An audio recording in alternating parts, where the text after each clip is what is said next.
You have to get the right size keyboard tray in order to make it work. Worked out pretty good. These are pretty simple to put on. I'm going to change that out as well. And then reach your hand way back in there. Much better water pressure. We're going to prison. He spent most of his days quarrying rock.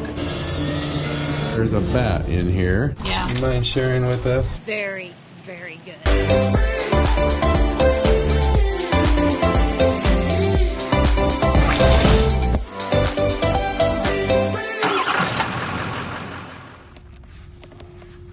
Good job. Girl power. Huh? Let's see them biceps. What do you do first? Make sure it's off. Right. Which it's not, so I turn it off. Turn it off. I plug it in. Sometimes it takes a little wiggle. Here, put that flap down and then take your palm and push straight in. Sometimes it'll wiggle. Alright, well today I'm gonna fix Michelle's desk. I think we had mentioned it last week, or it could have been the week before, I don't know, but we mentioned it. She has to put her keyboard on the desk, and it puts her arms up a little bit and makes her sit low, so she can put a pillow underneath her so that it would put her up higher. I had mentioned that I was going to get a keyboard tray to put under the desk, and I found a way to make it work. You have to get the right size keyboard tray in order to make it work. The downside to it is when you pull the keyboard tray out, it has a slide out for your mouse pad. Then you have to slide that back in and slide it back into the desk, but it works. The keyboard tray that I used, go to LivinRVision.com, and at the top, click Amazon Store, and then click on Office. The first thing I did is I went to Lowe's and Home Depot. I just came down here to Lowe's, and if you come back where the saw is, they have what's called coal lumber, little pieces, scrap pieces in that. I always look there when I need a little piece of wood, and many times I've found stuff, and usually it's like pennies on the dollar that you get it for, but he said this is free. But that's where I'm going to get these pieces. I've got two pieces here just in case one fits better than the other as far as thickness, because I had a little bit more gap on one side. I'm going to give that a try, and hopefully it works for under Michelle's desk for that keyboard. For this desk, you need anywhere from 23 to 24 inches. I did 24 inches. The piece was already about probably 3 to 4 inches wide. I just left it, but it's a 5/8 inch piece of plywood. That fit on the right-hand side perfectly snug. On the left-hand side, I just went ahead and drilled a pilot hole and put a screw in. Now what I need to do is move this doorbell. The bracket to the keyboard tray hits this, so it makes the keyboard come out a little bit too far. The left side, I can put it back where it needs to be, but this is stopping the right side from going back, so I'm going to see if I take this off, if there's enough cable in this to where I can move it down a little bit. There was plenty of cord, as you can see, so I dropped it down. Now I just got to take this board and move it back so that it has something to screw up to. Worked out pretty good. And as you can see, straps still go around the chair, puts it snug. Gives you plenty of room to walk through still. She doesn't have to be on the pillow anymore. It puts her down with the keyboard. Her arms are at a perfect 90-degree angle, and it worked really well, and she's loving it. Much better height. And now it gives her all the rest of that desk space right there in front of her, too. She's got plenty of desk space off to the right, but this gives her a lot more. So we have an issue with one of our propane tanks. This was empty when we went to get it, and I found out apparently it had been leaking, and that's why it was empty. So I'm going to take this tank up and see what I can do, if I can get it. It stinks because this thing's full of propane. I also got a new regulator that Vinny sent. I'm going to put that on as well. You have to take this cover off whenever you take those tanks out. Be very careful with that. It's like a $1,200 item. Crazy, isn't it? Now ready to take it off. I am changing these gas regulators. Vinny had sent us a new one, and except it had the wrong fitting on here. This is a little bit too big, so I had to take that off, get some propane or gas tape for your fitting, and exchange it and put it on the new one here. To replace this regulator, of course you have to take your wing nip off here, and then slide this tank cover off, and then this piece here will just come right off. You disconnect your hoses, both ends. You take your nut off here, all the way off. Disconnect your wire here, and then your hose at the bottom. Disconnect that also. And remember to shut off your propane and burn off the excess propane off your stove. And that whole thing comes right off in one piece. The old one had a leak on the line, and this stayed on green no matter if it was on the empty tank or not. Completely empty.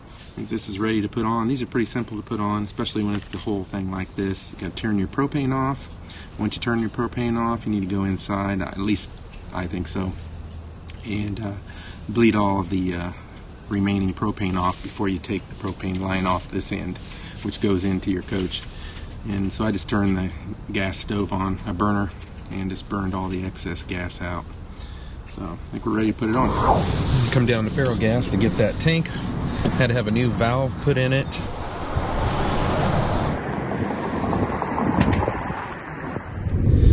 The bottom of these faucets had a lot of mineral deposits all over it. They were pretty caked. So what I did is I took that off. They just unscrew off there, and I put it in some vinegar and set overnight. And it took it off pretty well. I still had to scrape a little bit of it off, but I got it off, cleaned it up really nice, put it back on. The shower head had a little bit of mineral deposits on the bottom of the shower head where it sprays out, and that can kind of clog up your little jets. What I did is I filled up a baggie full of vinegar, put that over the head of the shower head. You just got to make sure that shower head is completely submerged, and clean that up as well. Then we noticed our water pressure was a little low, and it was not caused by the park water pressure. We knew the water pressure was good here, so I figured the water regulator was probably plugged a little bit too, so we're going to change that out as well. And another little thing I did here is we did not have a place for our towel, so we went to Lowe's and got this towel rack, and we decided to hang it right here so when you're going to dry your hands, you're not dripping all over your countertop, and it's hanging right there. And for our towels, it's perfect height. Now we're going to go change that water pressure regulator. Well, next I'm going to replace the water pressure regulator on the Airstream. It has the regulator built in behind the spigot here, your inlet.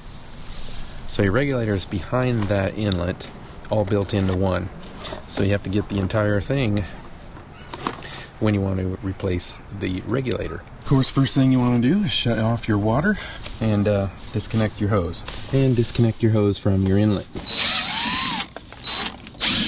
The trick to getting this out, because this will not pull out, once you get these screws off, it won't pull out all the way. So you have to take this panel off the side here and then reach your hand way back in there to loosen the nut on the back of that regulator. Not the easiest to get to. I think we about got it though. There we go. And there it is. Oh yeah, that's much better water pressure. One thing on this Airstream is your city water side has a little compartment where your hose comes in and your black tank fill, your rinse. So in that compartment, if you have a hose hooked up to that and you try to close that compartment, that's going to crimp that hose. Therefore, you lose your water pressure. So I'm putting a couple 90-degree angles in there. That way, the hose will be straight. We can close that compartment, but I'm also going to put these on. I get the brass ones. I think we have these on our Amazon store. That way, I can hook this into my hose. Just one more little thing that goes a little quicker than unscrewing every single time. Now it's time for some fun. Well, I guess we didn't even tell everybody where we're going today. We're going to prison. Yep. It's about time. What? Starting route to Yuma Territorial Prison Museum and Park. And park. Proceed to the route.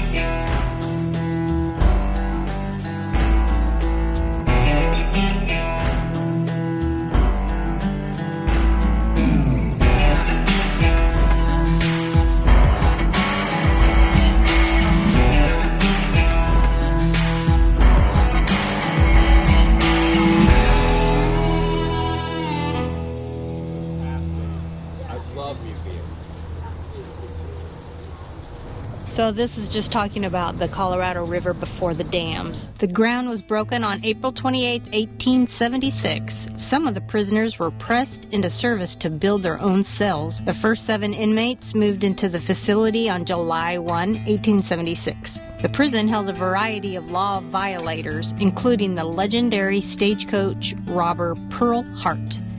The prison continued in operation for 33 years when, due to overcrowding, all inmates were moved to a new facility in Florence, Arizona. And they said something about bats. In the dark cells.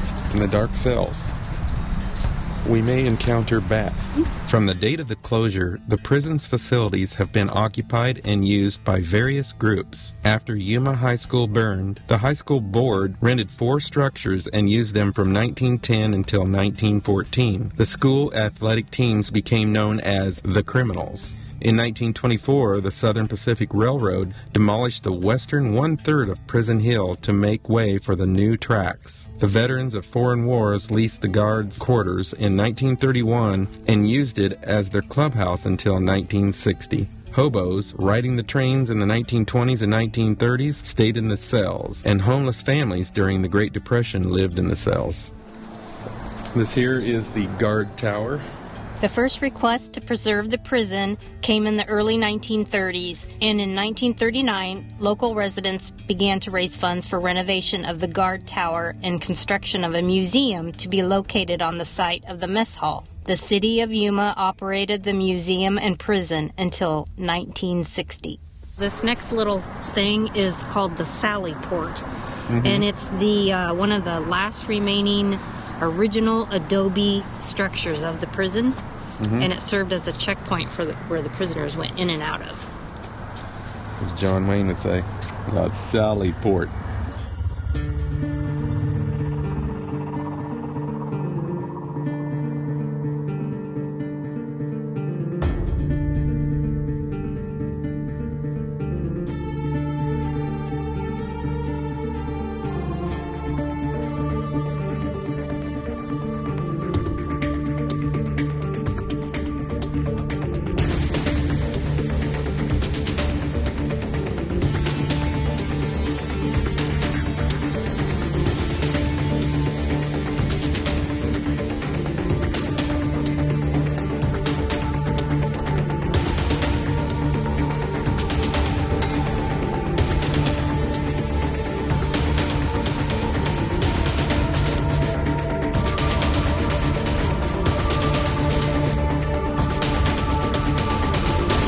This is a lifer who spent most of his time here in prison for murdering a man.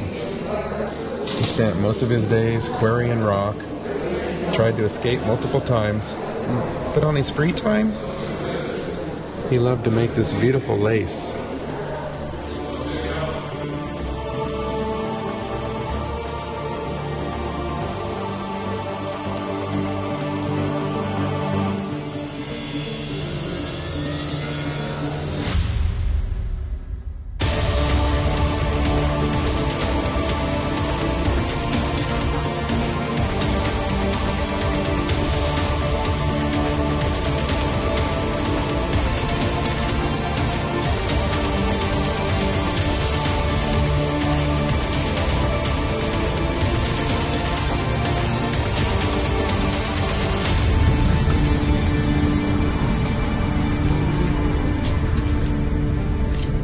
Supposedly there's a bat in here.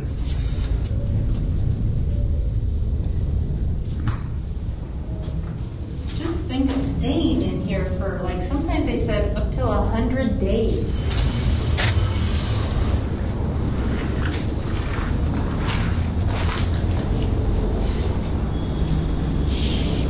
It's the library.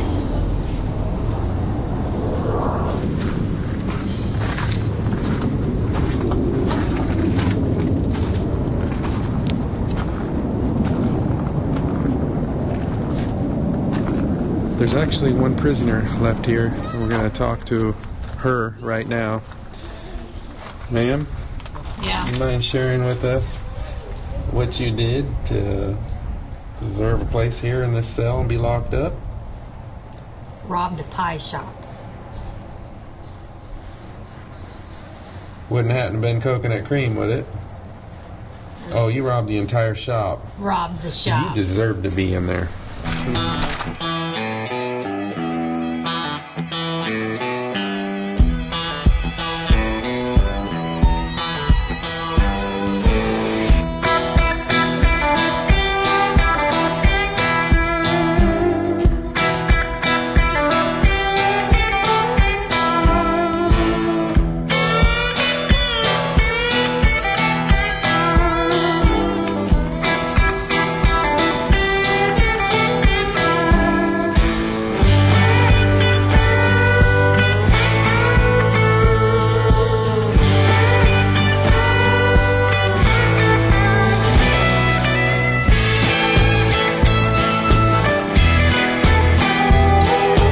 Caution, dangerous insects and reptiles inhabit the area.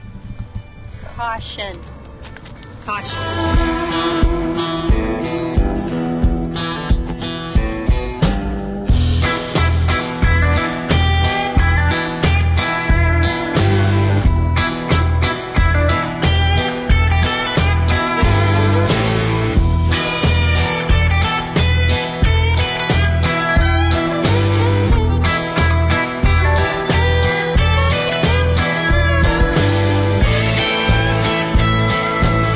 Crepes.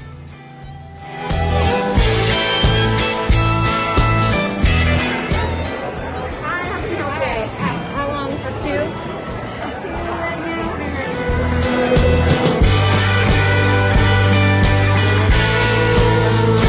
And here it is.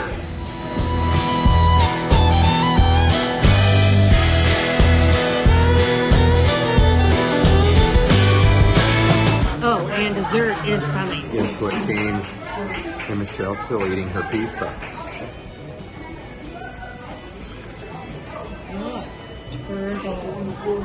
All mine. I'll fight you. First impression of the turtle cheesecake. Thanks for the commentary. And it's good, isn't it? That's very good. Mm-hmm. Yeah. Oh my, that's dangerous.